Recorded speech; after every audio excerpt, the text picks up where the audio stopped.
Ça m'énerve, vous pouvez pas savoir comment ça m'énerve. C'est à Pio de Glen, j'ai des palpitations, de tension allemande quand je lis toutes les bêtises que je vois sur Internet concernant les tests du Covid-19. Aussi, j'ai décidé aujourd'hui de vous faire un petit exposé sur les tests. Alors, je n'attends déjà qui vont dire « Cocher qui dit nos grands-pères ». Alors, à cela, je répondrai « Rien, mais chez mis quelle caméra ». Alors, les tests de Covid-19 font partie d'une grande famille qu'on appelle les tests qu'on n'a pas. Dans les tests qu'on n'a pas, il y a les tests qu'on n'a pas, les tests qu'on a pu, les tests qu'on n'a jamais eu, les tests qu'on aura peut-être, les tests qu'on a commandés, et puis les tests qui on est sûr qu'ils n'arriveront jamais. Bon. Nous, on va se contenter des tests qu'on n'a pas. C'est déjà assez compliqué comme ça. Dans les tests qu'on n'a pas, il y a deux sortes de tests. Les tests pour savoir si vous êtes malade, et les tests pour savoir si vous avez été malade. C'est pas pareil. Non. Alors, dans les tests pour savoir si vous êtes malade, on appelle ça des tests PCR. Alors, je sais pas ce que ça veut dire, mais je sais comment ça se fait. On met un écouvillon en bouteille d'avouné et on ravisse le prélèvement mucopharyngé. J'ai des NAS. On ravisse s'il y a un virus dans votre NAS. Mais attention, le virus, il est mécant, il est malin. Des coups, il se met dans l'autre narine. Des coups, même pire, il déchire. On ne trouve pas. On appelle ça des tests faussement négatifs. Alors, au bout de 3-4 jours, vous êtes à l'hôpital avec un masque sur vos figures, vous archivez le résultat des tests qui dit « tout va bien ». Faut faire attention. Deuxième sorte de test, on appelle ça des tests sérologiques. Pourquoi qu'on appelle ça des tests sérologiques? Parce qu'il est sérologique de n'avoir. Non, je plaisante. Faut bien rire un petit peu. Hein. Non. Test sérologique, parce que c'est fait avec du sang.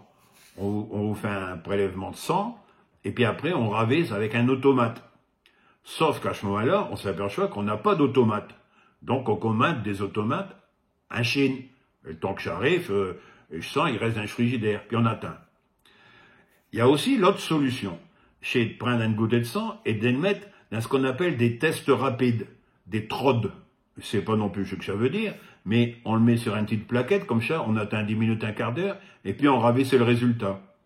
Mais attention, les tests rapides, s'ils sont pas marqués CE, ils sont pas bons.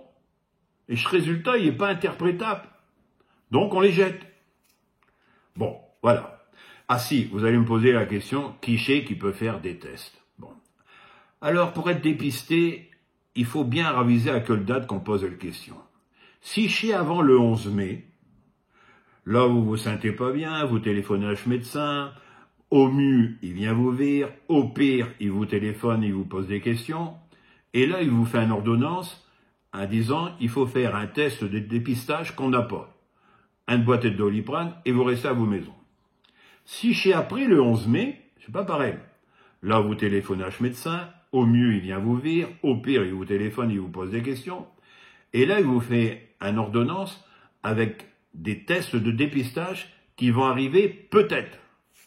Une boîte de Doliprane et vous restez couché. Alors là, du qu'il faut faire attention, c'est que à ce moment-là, après le 11 mai, si jamais vous êtes vraiment malade, il faut repartir en quarantaine, comme au jeu de loi, à la case départ, et en arc-mâche. Eh ben, j'ai si clair pour vous que pour moi. Hein. Allez mes gens, surtout, restez à vos baraques, c'est le meilleur moyen pour pas être malade. Puis, le dépistage, il se fera un jour, peut-être, on ne sait pas.